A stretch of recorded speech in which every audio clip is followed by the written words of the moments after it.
buenos días, obispo doctor Walter Crespo. Quisiera preguntarle en esta mañana a usted que nos dé su visión y su perspectiva con respecto a la situación política actual de nuestro país. Obispo, buenos días. Buenos días, querido Padre Pablo. Saludos especiales para la comunidad creyente en la ciudad de Columbia y Chimborazo, para quienes son sus calificados líderes, el doctor Pedro Curichumbe y el señor Vicente Chucho. En cuanto a la materia, nosotros podríamos decir que estamos a puertas, es decir, que estamos en un advenimiento de un periodo que sería tremendamente espectacular, estelar, para la participación de los cristianos en la vida política del país. Nosotros hemos conocido a lo largo de nuestra existencia que el Ecuador ha sido movido usualmente por los parámetros de la iglesia mayoritaria. Sin embargo, las últimas décadas, y sobre todo en ejercicio de la libertad de cultos que fue inaugurada por la Revolución Liberal en el año 1895, podemos decir que hemos creado un variadísimo jardín donde las opciones no son solamente de colorido, sino sobre todo de contenido.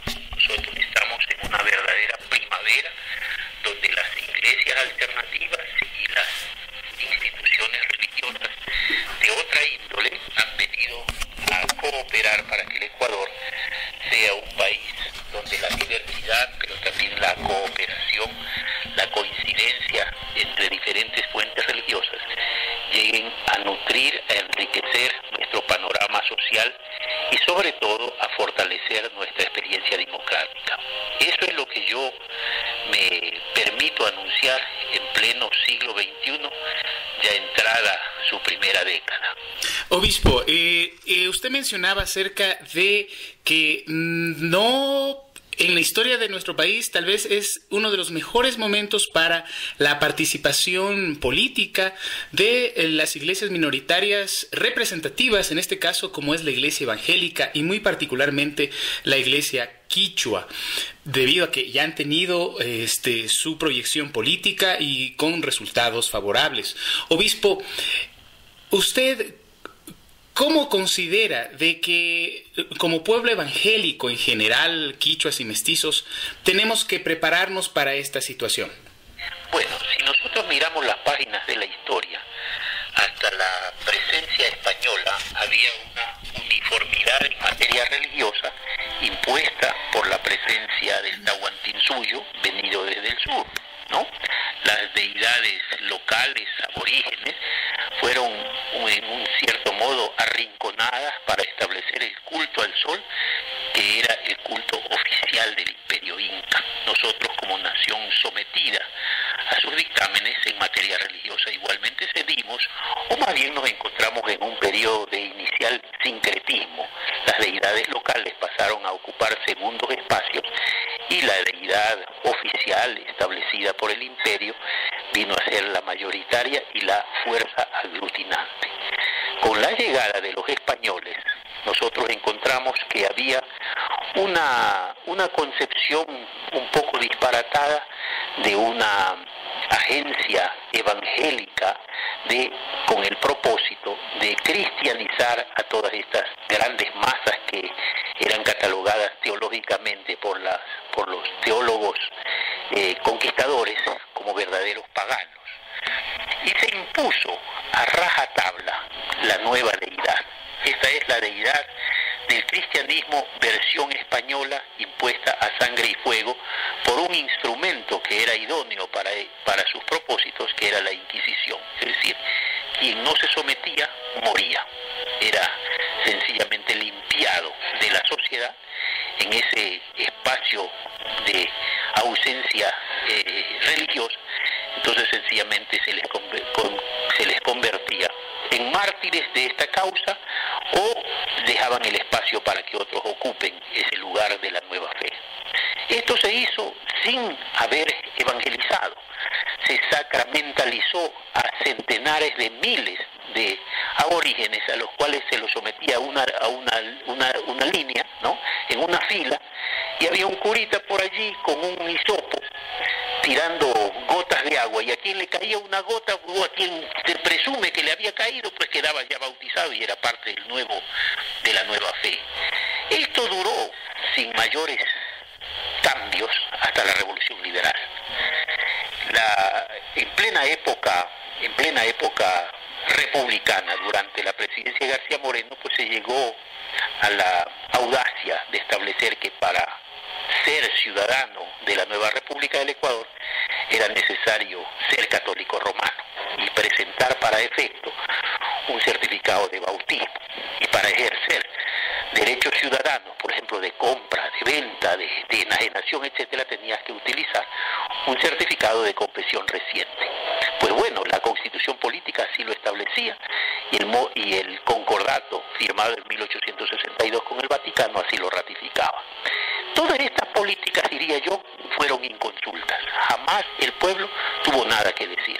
Aún cuando viene la Revolución Liberal en 1895, los liberales, que ya tenían una franca historia de combate, de superación y inclusive de utopías, ellos establecieron entonces los nuevos parámetros, se liquidó el concordato y se establecieron nuevos parámetros, pero tampoco fueron consultados con el pueblo. Dio como resultado la ley de cultos, que es de octubre del año 1904. Todo este proceso no tuvo como protagonistas ni como partícipes a la gran masa de creyentes. Esa es la novedad que tenemos hoy. Por primera vez a lo largo y ancho de la historia ecuatoriana, las iglesias alternativas, la iglesia cristiana evangélica, la iglesia indígena, la iglesia, llamemos mestiza en general, tiene la posibilidad de transformar esta sociedad con su participación, con su criterio, con sus experiencias, con sus sueños, con sus aspiraciones. Y creo que se resumen en dos conceptos: una genuina y auténtica libertad religiosa, y sin duda alguna la segunda parte, que es una auténtica e indiscutida igualdad y equidad en materia religiosa.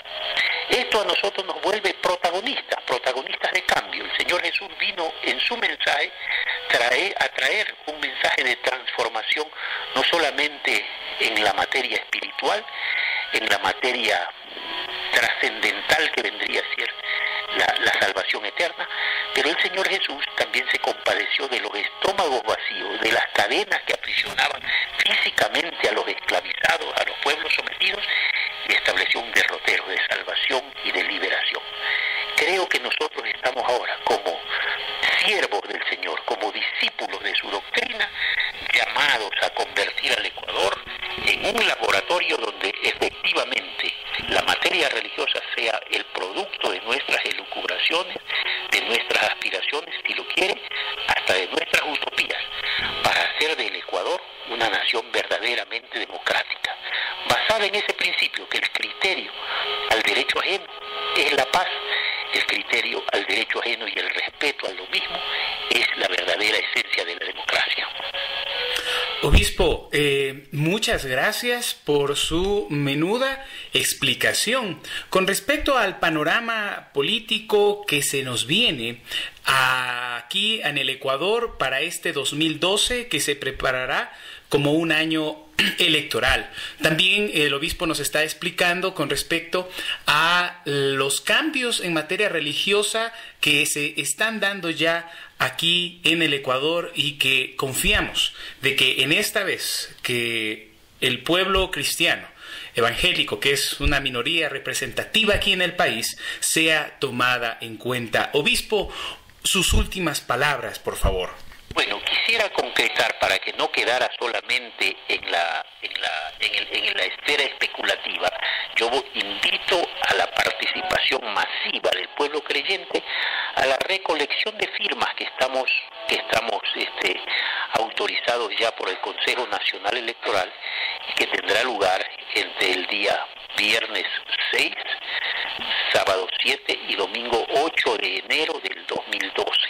Recogemos firmas a lo largo y ancho del país con el propósito de presentar ante la Asamblea Nacional el anteproyecto de ley orgánica de libertad e igualdad religiosa.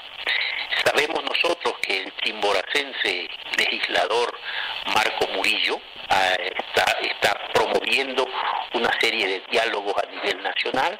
Estos son un anticipo, son una antesala del encuentro final que vamos a tener precisamente en la recolección de firmas, y esperamos nosotros lograr que con el apoyo, con la participación, con el aporte intelectual, con el aporte de sus propias experiencias de la comunidad creyente, podamos hacer del año 2012 no solamente un año electoral, sino el año en que la luz de la libertad en materia teológica y la igualdad en materia espiritual sean una realidad para todas las generaciones que vienen a posteriori.